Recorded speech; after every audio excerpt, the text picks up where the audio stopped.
Hello everyone. ये हमारा organic collection number 3 है। इसमें हम लोग पढ़ने वाले अल्काइन। इससे पहले हम लोगों ने एल्केन और एल्कीन पढ़ लिया था। आज के इस वीडियो में हम लोग स्टार्ट करेंगे अल्काइन। ठीक है, तो एक प्रॉपर कलर चूज कर लेते हैं। ग्रीन चूज कर लें, चलो। तो हमारे चैप्टर का नाम है आज अल्काइन, और इसमें हम सबसे पहले देखेंगे इसकी मेथड ऑफ प्रिपरेशन। अब बात बताओ यार, हमने स्टार्टिंग जो दो पढ़े थे, हमने बताया था कि जो हमें एल्केन से हमारा क्या बनता है, एल्कीन बनता है। और फिर एल्कीन से हमारा क्या बनता है, एल्काइन बनता है। और फिर एल्काइन से हमारा और क्या बनते हैं हमारे, एल्कोहल, हमारा कोई एल्काइल हैलाइड बनता है, वहां से हमारा एल्कोहल बनता है, फिर हमारे कोई कार्बोनिल कंपाउंड बनता है। मतलब कि अगर हमें एल्काइन को बनाना है तो हमें इसके आगे वालों का रिडक्शन कराना होगा और इसके पीछे वालों का ऑक्सीडेशन कराना होगा। ठीक है, तो देखो, जब हम अल्काइल हैलाइड का यूज करेंगे तो मतलब कि हम क्या करा रहे हैं, हम इसको बैक, मतलब हम इसको पीछे लेके आ रहे हैं। तो अल्काइल हैलाइड को जब हम रिड्यूस करवाएंगे तो हमारा ये अल्काइन देगा। क्या देगा हमें, ये अल्काइन देगा। ठीक है, तो इसको कलर चेंज कर लेते हैं। इसको कर लेते हैं येलो, येलो नहीं, ब्लू। चलो ब्लू। देखो, तो यूजिंग डाई हेलोजन डेरिवेटिव, इसको बोलते हैं डिहाइड्रो हेलोजिनेशन। डिहाइड्रो हेलोजिनेशन, देखो क्या हुआ, हमारे पास जेम हैलाइड है और विस हैलाइड है। ठीक है, जेम का मतलब कि एक ही कार्बन पे दोनों हैलोजन हो, विस का मतलब कि अलग अलग, मतलब एडजेसेंट कार्बन पे दोनों हैलोजन हो। इसको हमने अल्कोहलिक के वजह से ट्रीट किया। जब अल्कोहलिक के वजह से हमने ट्रीट किया तो हमें विनाइल हैलाइड मिल गया। क्या मिल गया हमें, विनाइल हैलाइड मिल क्या मिला हमें, विनाइल हैलाइड मिला।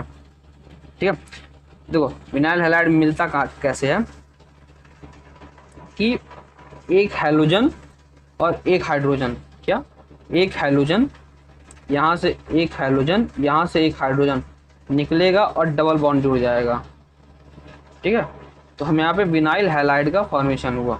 अब जब हम इसको फिर से अल्कोहलिक की वजह से फर्दर ट्रीट कराते हैं 200 डिग्री सेल्सियस पे, या फिर इसको हम NaNH2 से ट्रीट करवाते हैं, तो क्या होता है, जो हैलोजन के लोन पेयर होते हैं ना, ये वापस यहाँ से उतर जाते हैं। ठीक है, हैलोजन के जो लोन पेयर होते हैं उतर जाते हैं, जिसकी वजह से ये जो बॉन्ड होता है, ये देखो, ये जो हमारा बॉन्ड हुआ, ये हमारा कार्बन के ऊपर लोन पेयर के तौर पे चढ़ जाता है। ठीक है, अब देखो यहाँ से जब हम हैलोजन को अलग कर देंगे तो एक इलेक्ट्रॉन इसके यहाँ पे भी एक मतलब ये लोन पेयर उतना है, तो एक बॉन्ड यहाँ पे है। ठीक है, अब इस बॉन्ड को तोड़ दो, एक यहाँ बचा और एक यहाँ बचा। ठीक है, अब ये दोनों आपस में हाथ मिला करके हमें एक एसिटिलीन बना करके दे देते हैं। ठीक है, एसिटिलीन का फॉर्मेशन हो जाता है। अगला हमारा यूजिंग टेट्रा हैलोजन डेरिवेटिव। जब हम टेट्रा हैलोजन डेरिवेटिव का यूज करते हैं तो क्या होता है, टेट्रा हैलोजन डेरिवेटिव हमारे पास ये रहा। इसको हमने जिंक के प्रेजेंस ऑफ अल्कोहल के साथ हमने हीट किया, तो देखो ये दो हैलोजन बाहर वाले अलग निकल गए, अंदर वाले हैलोजन अलग निकल गए, तो हमारे यहाँ पे अल्काइन का फॉर्मेशन हो गया। देखो अल्काइन के यहाँ पे कुछ यूजेस दिए गए हुए हैं। क्या, सबसे पहले ये नारासाइक्लिन में यूज होता है, मतलब इसे हम एनेस्थेटिक की तरह यूज करते हैं। दूसरा हमारा ये आर्टिफिशियल राइपनिंग ऑफ फ्रूट में इस्तेमाल होता है, इथाइलिन के तौर पे। ठीक, आर्टिफिशियल राइपनिंग ऑफ फ्रूट में इस्तेमाल होता है। और ये ऑक्सी एसिटाइलिन फ्लेम बनाता है, ऑक्सी एसिटाइलिन फ्लेम प्रोड्यूस करता है, जो कि वेल्डिंग पर्पज में हमारा काम आता है। किसमें, वेल्डिंग पर्पज में हमारा काम आता है। देखो हमने डाई हैलोजन यूज कर लिया, टेट्रा हैलोजन यूज कर लिया, हम लोग ट्राई हैलोजन डेरिवेटिव का यूज करके हम लोग बनाएंगे। तो ट्राई हाइड्रोजन डेरिवेटिव कैसे बनाते हैं, देखो सबसे पहले हम लोग ट्राई हाइड्रोजन बनाते कैसे हैं। तो हमने मीथेन को, जब हम लोग क्या, मीथेन के 3 कार्बन को आप 3 हाइड्रोजन से रिप्लेस करा दो तो आपको हेलो फॉर्म मिल जाएगा। आप देखो हेलो फॉर्म ये रहा, हेलो फॉर्म ये रहा। हम क्या करेंगे, इस पर सिल्वर के पाउडर को डालेंगे। सिल्वर के पाउडर को डालेंगे तो जब 6 सिल्वर का इसके मॉलिक्यूल जो होंगे वो 6 हाइड्रोजन को लेकर के अलग हो जाएंगे और हमें एसिटाइलिन मिल जाएगा। अब देखो एनसीईआरटी में पॉइंट लिखी हुई है, क्या, एनसीईआरटी में पॉइंट लिखी हुई है कि जो 2 से 4 कार्बन, देखो यार एल्काइन तो एक कार्बन का हो नहीं सकता, मिनिमम 2 कार्बन का ही होगा। तो 2 से 4 कार्बन की जो एल्काइन होती है वो गैसियस होती है, 5 से 12 कार्बन की जो एल्काइन होती है वो लिक्विड होती है, 13 से ऊपर वाले कार्बन की जो एल्काइन होती है वो हमारी सॉलिड होती है। देखो एक्सेप्ट क्या होता है कि C2H4 जो होता है एल्कीन होता है और C2H2 हमारा एल्काइन होता है। ठीक है, ये दोनों के दोनों होते हैं, क्या होते हैं, इनको छोड़ करके बाकी जितने भी होते हैं सबको सब ऑर्डरलेस होते हैं। मतलब एल्कीन और ये एल्काइन, ये हम दोनों हमारे ऑर्डरलेस नहीं होते हैं। बाकी इनको छोड़ करके जितने भी होते हैं सब के सब कैसे होते हैं, ऑर्डरलेस होते हैं। दूसरा जो हमारा मेथड ऑफ प्रिपरेशन होता है वो होता है हमारा कोल्ड इलेक्ट्रोलिसिस में हम sodium salt of unsaturated carboxylic acid से बनाते हैं। ठीक है, हमारे पास sodium salt of carboxylic acid है जिसको क्या यहाँ पे सोडियम मैलेट है। देखो क्या करना है हमें, कार्बन कार्बन बीच के बॉन्ड को काटो, बिंदी लगाओ, हाथ जोड़ दो। ठीक है, बिंदी लगाया हमने, हाथ जोड़ दिया, यहाँ पे 2 कार्बन डाइऑक्साइड अलग, H2 अलग और 2 NaOH अलग। अब इसकी प्रॉपर्टीज देख लेते हैं, कुछ प्रॉपर्टीज हैं ये वो देख लेते हैं। पहली प्रॉपर्टीज क्या है इसकी कि ये एडिशन रिएक्शन को शो करता है। ठीक है, ये एडिशन रिएक्शन को शो करता है, या फिर इलेक्ट्रोफिलिक हो सकता है या फिर न्यूक्लियोफिलिक हो सकता है। देखो इलेक्ट्रोफिलिक कौन कौन शो करेगा, हाइड्रोजन हो गया, हेलोजन हो गया, HX हो गया, HCl हो गया। और न्यूक्लियोफिलिक में पानी आ गया इन प्रेजेंस ऑफ Hg+2 और HCl आ गया CO+2 के प्रेजेंस में।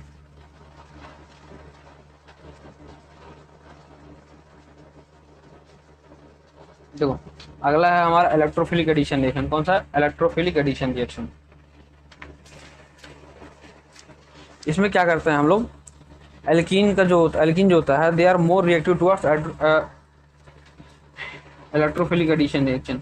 Alkenes are more reactive towards electrophilic addition reaction than alkyne due to more stable carbocation, क्योंकि एल्कीन का जो कार्बोकैटायन बनता है ना वो एल्काइन वाले कार्बोकैटायन से ज़्यादा स्टेबल होता है। ठीक है, एक बात बताओ यार, यहाँ पे जो पॉजिटिव है ये sp कार्बन के ऊपर मौजूद है और यहाँ पे ये पॉजिटिव sp2 कार्बन के ऊपर मौजूद है, तो sp2 वाला कार्बन sp से ज़्यादा स्टेबल होता है, तो इसीलिए ये मोर रिएक्टिव बनाएगा और ये लेस रिएक्टिव होगा।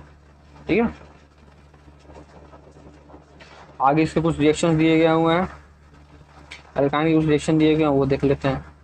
सबसे पहले इसको हम किससे, हाइड्रोजन इन प्रेजेंस ऑफ निकल से ट्रीट करेंगे। ठीक है, कैटालिटिक हाइड्रोजनेशन, पाई बॉन्ड को तब तक तोड़ो जब तक आपको एल्केन ना मिल जाए, पाई बॉन्ड को तब तक तोड़ दो जब तक आपको क्या ना मिल जाए, एल्केन ना मिल जाए। फिर इसको हम क्लोरीन के साथ ट्रीट कराएंगे, जब क्लोरीन के साथ ट्रीट कराएंगे हम इसको तो हमें देखो क्या मिला, पाई बॉन्ड को तोड़ा, हमें देखो 2 पाई बॉन्ड को तोड़े, 2 Cl आ गया, 2 पाई बॉन्ड को तोड़ा, 2 Cl आ गया। ठीक है, तो यहाँ पे हमारे ये वेस्ट्रॉन बन गया। जब हम इसको कैल्शियम हाइड्रोक्साइड से ट्रीट करते हैं तो यहाँ पे डिहाइड्रोहाइलोजिनेशन होता है, मतलब क्या, अल्फा से हटेगा क्लोरीन, बीटा से हटेगा हमारा हाइड्रोजन। ठीक है, तो हमारा ये वेस्ट्रॉल बन के आ जाएगा, और ये दोनों के दोनों, ये हमारा वेस्ट्रॉन है, ये हमारा वेस्ट्रॉल है, दोनों के दोनों हमारे क्या है, और एक ऑर्गेनिक सॉल्वेंट होते हैं। अगला है हमारा हाइड्रोजन ब्रोमाइड। हाइड्रोजन ब्रोमाइड जो हम इसे ट्रीट करते हैं तो हमारा ये बनता है।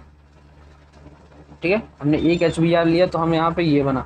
फर्दर जब इसको HBr से ट्रीट करते हैं तो ये एक बॉन्ड और तोड़ेगा और एक बॉन्ड और तोड़ करके हमारा ये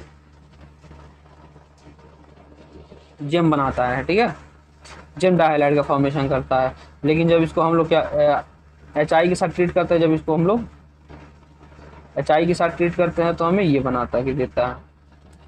ठीक है, अगला हमारा जब इसको हम लोग HOCl के साथ ट्रीट करते हैं तो ये हमें जेम डाइऑल बना करके देता है। जेम डाइऑल क्या होता है, एक ही कार्बन पे 2 OH, जब एक ही कार्बन पे 2 OH होते हैं तो अनस्टेबल होता है और ये दोनों OH में से पानी निकल जाता है तो हमें यहाँ पे डाइक्लोरोएसिटाल्डिहाइड मिल गया। क्या मिल जाएगा, डाइक्लोरोएसिटाल्डिहाइड मिल जाएगा।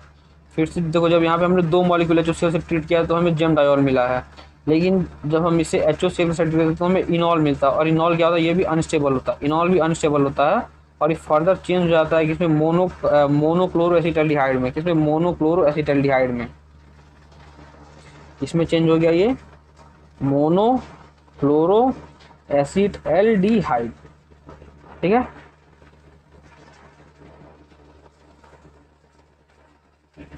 यहाँ पे 1,3 हाइड्राइड शिफ्टिंग हुई, सॉरी 2,3 हाइड्राइड शिफ्टिंग हुई है। क्या, 2,3 हाइड्राइड शिफ्टिंग हुई है। यहाँ पे हाइड्रोजन जो है वो वहाँ पे शिफ्ट हो जाएगा वहाँ पे।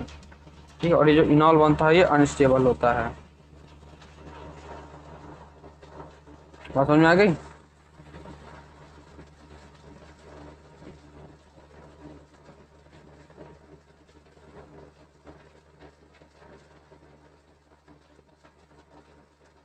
अगला है हमारा nucleophilic addition reaction in presence of heavy metal cation.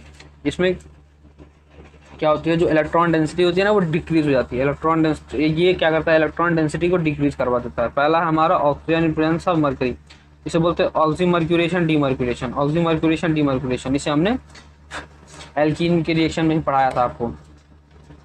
ठीक है, तो क्या होगा यहाँ पे, ये हमारे पास एल्काइन है, इसको हमने 1% HgSO4 in presence of H2SO4 से ट्रीट किया तो क्या, दो पाई बॉन्ड को काटा हमने, दो H प्लस और पानी के H प्लस को इधर और OH माइनस को इधर, ठीक है।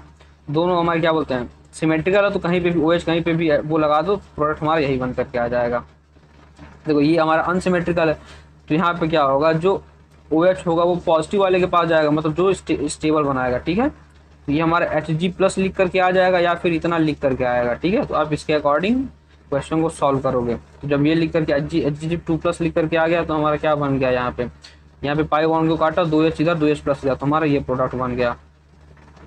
आगे वाले क्वेश्चन में देखते हैं, हमने काटा 2OH माइनस ऊपर 2H प्लस नीचे, जो कि हमारा Hg प्लस 2 फॉर्म में हमारा कीटोन बन करके आ गया। अब देखो ये इस क्वेश्चन में जब इसको ट्रीट करेंगे तो फिर एक मेजर और एक माइनर प्रोडक्ट बनता है, ठीक है। एक मेजर प्रोडक्ट बन सकता है और एक माइनर प्रोडक्ट बन सकता है, ठीक है।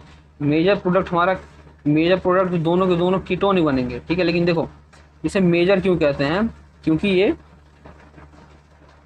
जिस कार्बन पे ये ऑक्सीजन गया ना उसके जस्ट बगल में फिनाइल ग्रुप लगा हुआ, तो इसकी स्टेबिलिटी ज़्यादा है और जिसकी वजह से ये सबसे ज़्यादा बनाएगा। और ये हमारा सिर्फ क्या है, सेकेंडरी कार्बन, ये हमारा सेकेंडरी कार्बन पे मौजूद है, इसलिए ये माइनर बनाएगा।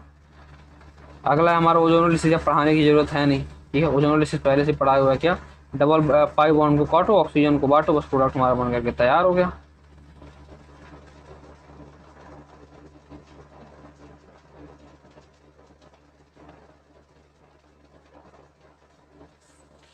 अगला है हमारा ऑक्सीडेशन, ठीक है।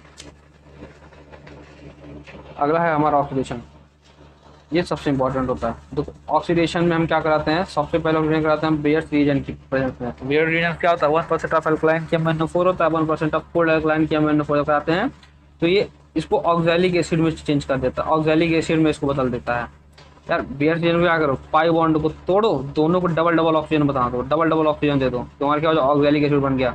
SiO2 से इसको ट्रीट करते हो तो ग्लाइऑक्सल बनाता है, क्या बनाता है, ग्लाइऑक्सल बनाता है। जब इसको KMnO4 हॉट क्यूब्स बनाते हो फॉर्मिक एसिड बनाता है, ठीक है। ग्लाइऑक्सल को ट्रीट कराते हैं हम, ये हॉट क्यूब, हमारा क्या बनता है, फॉर्मिक एसिड बनता है। लेकिन जब इसको हम लोग K2Cr2 presence of acidic medium, K2Cr2 presence of acidic medium treat करते हैं, हमें एसिटिक एसिड मिलता है, क्या मिलता है, एसिटिक एसिड मिलता है, ठीक है। अगला हमारा नॉन टर्मिनल एल्कीन या फिर इसी को इंटरनल एल्काइन भी बोलते हैं, नॉन टर्मिनल एल्काइन या फिर इसी को इंटरनल एल्काइन भी बोलते हैं। इसको जब हम लोग SiO2 से ट्रीट करते हैं, किसे ट्रीट करते हैं, बॉच रिडक्शन से। ये हमारा Br क्या होता है, हमारा ये होता है बॉच रिडक्शन, ठीक है। जो इसमें क्या होता है, SiO2 से इसे ट्रीट करते हैं तो ये हमारी ओजोनोलिसिस करवाती है। ओजोनोलिसिस क्या होता है, डबल बॉन्ड को काटो, दोनों का ऑक्सीजन बांट करके प्रोडक्ट बना दो, ठीक है। अब देखो जब इसको हम हॉट क्यूब से ट्रीट करते हैं, हॉट क्यूब से ट्रीट करते हैं तो क्या होता है, हॉट क्यूब से हमारी ये दो प्रोडक्ट बनाता है, ठीक है। दो प्रोडक्ट बनाता है, वो भी कौन सा, एसिटिक एसिड के दो प्रोडक्ट बना दिए, एसिटिक एसिड के दो प्रोडक्ट बना दिए।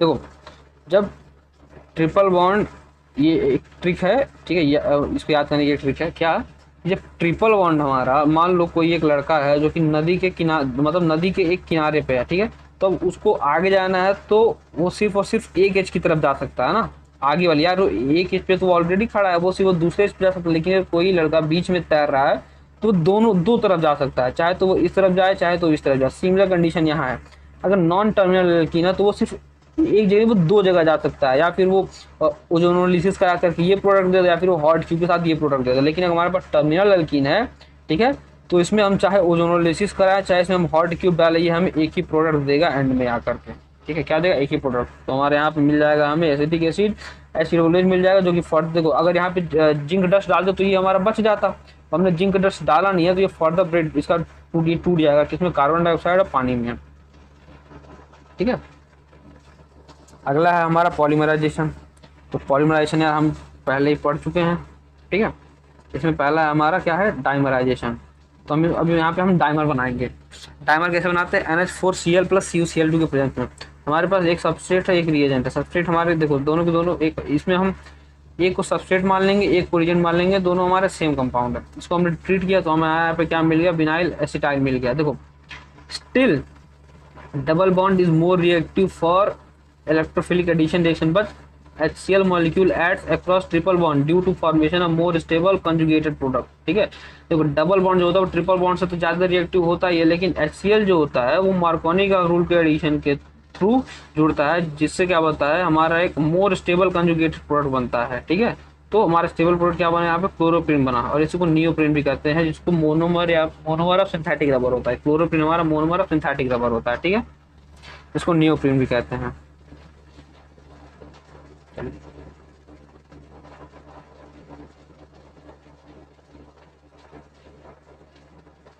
चलते हैं आगे।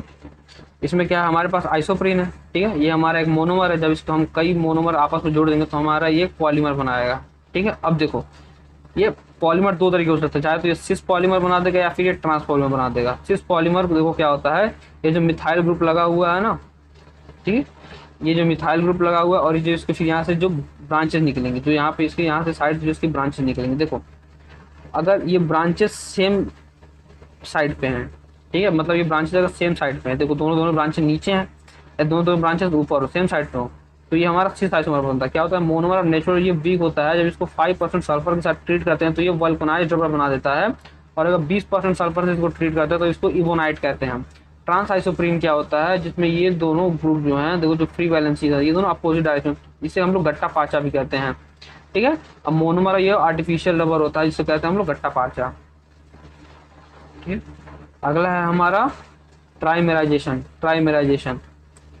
ठीक है, इसे रेड हॉट कॉपर ट्यूब या फिर आयरन की ट्यूब में हम लोग करवाते हैं। क्या करवाते हैं हम लोग, एसिटाइलिन लिया हमने, इसको रेड हॉट कॉपर ट्यूब या फिर आयरन ट्यूब के थ्रू पास किया तो हमें यहाँ पे बेंजीन मिल गया। ठीक है, अब देखो ट्रिपल बॉन्ड कार्बन, देखो अगर हमें डायरेक्ट बनाना तो कैसे बनाएंगे हम, ट्रिपल बॉन्ड कार्बन को बेंजीन रिंग में बदल दो, साइड में लगे ग्रुप को अल्टरनेट फैशन में अरेंज कर दो। क्या, साइड में लगे ग्रुप को अल्टरनेट फैशन में अरेंज कर दो। देखो यहाँ पे ए बी लगा हुआ, तो A B B B alternate fashion में अरेंज कर दो और ट्रिपल बॉन्ड को बेंजीन में बदल दो।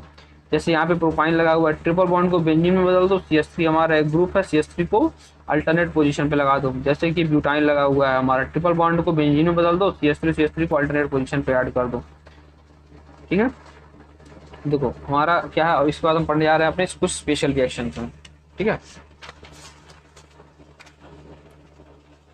स्पेशल रिएक्शन क्या है हमारा, एसिटाइलिन को हमने आर्सेनिक ट्राइक्लोराइड के साथ ट्रीट किया है। एसिटाइलिन को हमने आर्सेनिक ट्राइक्लोराइड ट्रीट किया, तो हम एक पाई बॉन्ड हमने काटा, एक पे क्लोरीन लगा दिया और एक पे आर्सेनिक क्लोराइड लगा दिया। इसे हम लोग ल्यूसाइट या फिर वॉर गैस या कहते हैं, ये पॉइजनस होता है। क्या कहते हैं, ल्यूसाइट या फिर वॉर गैस, और ये पॉइजनस होता है। ठीक है, देखो इसका अगर नॉमेनक्लेचर करेंगे ना हम, देखो पहला नॉमेनक्लेचर होता है इस तरीके से, डाई क्लोरो 2 क्लोरोइथाइलिन आर्सेनिक। ठीक है, ये हमारा पहला होता है। इसमें क्या करते हैं हम लोग, all 3 are taken as substituent. ठीक है, हम तीनों को सब्स्टिट्यूएंट की तरह उठा लेते हैं। ठीक है, जितने भी क्लोरीन होते हैं उनको हम सब्स्टिट्यूएंट की तरह उठा लेते हैं। लेकिन यहाँ पे क्या है हमारा, 2 क्लोरोइथाइलिन आर्सेनिक डाइक्लोराइड, 2 क्लोरोइथाइलिन आर्सेनिक डाइक्लोराइड। यहाँ पे हम सिर्फ 2 क्लोरीन को, 2 क्लोरीन यहाँ पे जो 2 क्लोरोइथाइलिन है उसको हम सब्स्टिट्यूएंट की तरफ लेते हैं। किसको, 2 क्लोरीन को हम एक सब्स्टिट्यूएंट की तरह लेते हैं। ठीक है, तो ये हमारा ये नाम पड़ा। तो फिर एक हमारा बनता है, एक हमारा ल्यूसाइड होता है, एक होता है हमारा ब्रिटिश एंटी ल्यूसाइड। ये हमारा एंटीडोट होता है ल्यूसाइड का। ठीक है, इसे आप लोग याद कर लो क्या होता है, ये 2,3 डाइमरकैप्टोप्रोपेनॉल 1, 2,3 डाइमरकैप्टोप्रोपेनॉल 1। अगला है हमारा आइसोमेराइजेशन। ठीक है, इसमें क्या कहते हैं, टर्मिनल एल्कीन को अगर हम लोग अल्कोहलिक KOH से ट्रीट करेंगे तो ये नॉन टर्मिनल एल्कीन में बदल जाएगा, जिसे इंटरनल एल्कीन बोलते हैं। और इसको जब हम फिर सोडामाइड से ट्रीट करेंगे तो फिर से टर्मिनल एल्कीन में बन जाता है। ठीक है, ये हमारा आइसोमेराइजेशन होता है। देखो अगला है हमारा एसिडिक नेचर। ठीक है, एसिडिक नेचर की बात करेंगे हम एल्काइन की। तो टर्मिनल एल्काइन और एसिडिक, जो टर्मिनल एल्काइन होते हैं वो एसिडिक होते हैं, और फ्यू क्या लिखा हुआ, few reactions showing acidic nature of terminal alkyne. These reactions are used to distinguish terminal alkyne from non-terminal alkyne. ठीक है, कुछ रिएक्शन होती है एसिडिक नेचर, इसकी वजह से टर्मिनल एल्कीन की वजह से शो करती हैं, तो जिसकी वजह से हम क्या करते हैं, इन रिएक्शन का यूज करते हैं हम लोग टर्मिनल एल्काइन और नॉन टर्मिनल एल्काइन को पता करने के लिए। ऊपर एक बात लिखी हुई है क्या कि टर्मिनल अल्काइन जो होते हैं, टर्मिनल अल्काइन के पास जो होता है कौन सा वाले हाइड्रोजन होते हैं, कौन सा हाइड्रोजन और कौन सा वाला हाइड्रोजन एसिडिक होता है, ठीक है। और लेकिन इंटरनल अल्काइन के पास ऐसा कोई भी कौन सा वाला हाइड्रोजन नहीं होता है। देखो यार ये ऊपर दिया है ना, एक टर्मिनल एक हमारे पास क्या टर्मिनल अल्काइन है जिसके पास कौन सा वाले हाइड्रोजन है, कौन सा वाला हाइड्रोजन है, कौन सा हाइड्रोजन एसिडिक होता है, लेकिन इंटरनल के पास कोई भी कौन सा वाला हाइड्रोजन नहीं है, तो ये नॉन नॉन एसिडिक होता है, ठीक है। अब देखो जैसे कि इसकी रिएक्टिविटी हम मेटल के साथ कराते हैं, क्या कराते हैं, विद रिएक्टिव मेटल। एल्काइन को हमने किसी रिएक्टिव मेटल के साथ ट्रीट किया, ठीक है, तो यहाँ से क्या होगा कि हाइड्रोजन गैस निकल जाएगी, ठीक है। NaNH2 हमारा एक स्ट्रॉन्ग बेस होता है जिससे हमें क्या मिलता है, NH3, ये NH3 को यहाँ से अलग करवाता है, ठीक है। और जो NH3 अलग हुआ तो हमें सबसे पहले मिलता है मोनोसोडियम एसिटालाइड, हमें मिलता है मोनोसोडियम एसिटालाइड। इसको हम यूज करते हैं हायर एल्कीन बनाने के लिए, हायर एल्काइन बनाने के लिए इसको हम यूज करते हैं क्या, इससे हम हायर एल्कीन का फॉर्मेशन कराते हैं। फिर इसको फर्दर जब हम लोग उसी मेटल से ट्रीट करते हैं तो फर्दर हमारा हाफ ऑक्सीजन अलग हो गया और NH3 अलग हो गया, ठीक है। और फिर हमें ट्रीट करने क्या मिलता है, हमें मिलता है डाइसोडियम एसिटालाइड, डाइसोडियम एसिटालाइड मिलता है, ठीक है। देखो ये जो हमारा है ना मोनोसोडियम एसिटालाइड, इसको जो हम RX से ट्रीट करते हैं या SN2 फैशन में हमें एल्काइन देता है, ठीक है। हायर एल्कीन बनाने के लिए इसका हम यूज कर सकते हैं, ठीक है। देखो फर्स्ट के मेटल जो होते हैं उनके पास कंस वाले हाइड्रोजन होते हैं और ये हाइड्रोजन गैस के रूप में निकल जाता है, खुद वहाँ जुड़ जाती है। क्या कंस वाले हाइड्रोजन जो होते हैं वो हाइड्रोजन गैस के रूप में निकल जाती हैं और जो मेटल होते हैं वो खुद जा करके वहाँ पे जुड़ जाते हैं।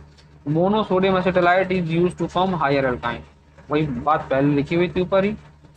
चलो अगला है हमारा एसिटिलीन को जब हम लिथियम प्रेस ऑफ सोडियम 1 मोल के साथ ट्रीट कराते हैं तो हमारा ये बनता है क्या, CH3CNA बनता है, ठीक है। फिर इसको जब हम लोग CH3Cl से ट्रीट कराते हैं, ठीक है, तो कार्बन का जो नेगेटिव वाला चार्ज होता है वो CH3 के साइड हो जाता है, ठीक है। और ये हमारा कार्बन अपनी लोन पे लेकर के अलग हो जाता है, हमें प्रोपाइन मिल जाता है, क्या मिल जाता है, प्रोपाइन मिल जाता है। क्या मिलता है हमें, प्रोपाइन मिल जाता है। वही तो है मोनोसोडियम एसिटालाइड को हम लोग यहाँ पे बनाया, ठीक है। मोनोसोडियम एसिटालाइड ये रहा हमारा, बात समझ में आ गई। अगला है हमारा ग्रिग्नॉर्ड रिएजेंट के साथ, तो ग्रिग्नॉर्ड रिएजेंट के कंस वाले हाइड्रोजन होते हैं तो ये MgX जो होता है इन सबको लेके अलग हो जाता है और R के साथ हाइड्रोजन हमारा जुड़ जाता है। तो सेम कंडीशन यहाँ करेंगे हम क्या, इसको हम लोग जब ग्रिग्नॉर्ड रिएजेंट के साथ ट्रीट करेंगे, ठीक है, तो प्रोडक्ट हमारा क्या बनेगा, 2RH बन जाएगा, ठीक है। ये हमारा प्रोडक्ट बन जाएगा। दोनों हाइड्रोजन को हटा दो, बाकी कार्बन वाले को ग्रिग्नॉर्ड MgX के साथ अलग कर दो। ये हमारा बनता है जेरेबिटनॉफ रिएक्शन, ठीक है, इसे कहते हैं जेरेबिटनॉफ रिएक्शन। ये सब के सब हम टेस्ट कर रहे हैं, ठीक है। अगला है हमारा टॉलेंस रिएक्शन के साथ अमोनियम सिल्वर नाइट्रेट, इसका होता है, इसमें क्या होता है, इसमें होता है NH4OH और AgNO3 का सॉल्यूशन होता है।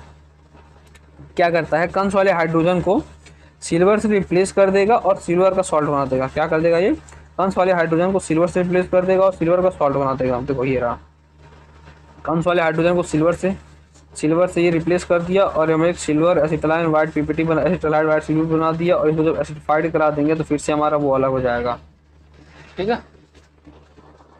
तो this reaction can be used to separate terminal alkene from non terminal alkene.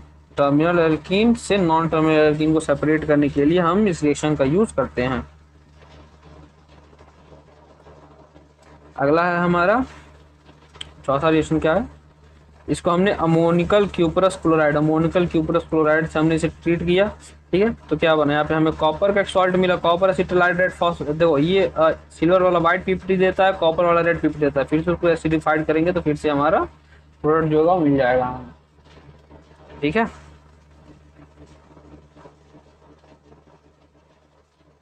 तो यहाँ पे हमने एल्काइन भी अपना खत्म कर लिया है। अब अगले वीडियो में हम आपसे मिलेंगे एल्काइल हैलाइड के साथ, ठीक है। तब तक के लिए पढ़ाई करते रहिए। All the very best.